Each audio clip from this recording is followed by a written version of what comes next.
قرآن اور دین کی رہنمائی کے ساتھ ساتھ حکمت یعنی صحت اور جسم کی اصلاح بھی بتانی ضروری ہے، کیونکہ جب تک انسان صحت مند نہ ہو تو صحیح معنوں میں اللہ کے احکامات کو سمجھ بھی نہیں پاتا اور اس پر عمل بھی نہیں ہو سکتا۔ اس لیے اپنی صحت کو بھی اس کی فکر کرنا، تندرست رکھنا اپنے آپ کو بہت ضروری ہے۔ اور آج کل ایک جو عام بیماری ہے، اکثر لوگ اس کا شکار ہیں، معدے کے امراض میں سے جب وہ بیماری بڑھ جاتی ہے، یعنی معدہ ابتدا میں تو اس کے اندر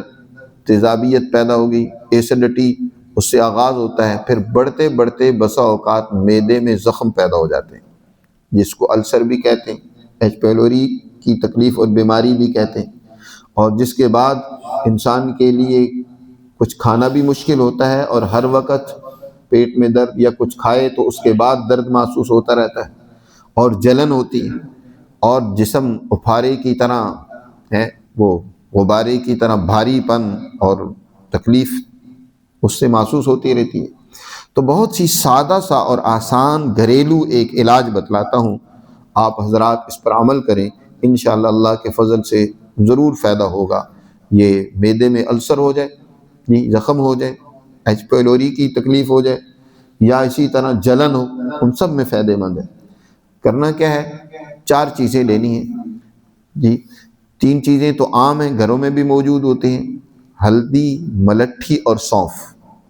عام کھانوں میں استعمال ہوتی ہے۔ ان کو برابر وزن لے لینا ہے، مثلا 100 گرام اگر یہ لے لی جائیں تو 50 گرام اس کے اندر گوند ببول کیکر کی گوند ہوتی ہے، پنساری سے مل جاتی ہے، وہ بھی اس میں شامل کر لی جائے، اور ان سب کا صفوف بنا کر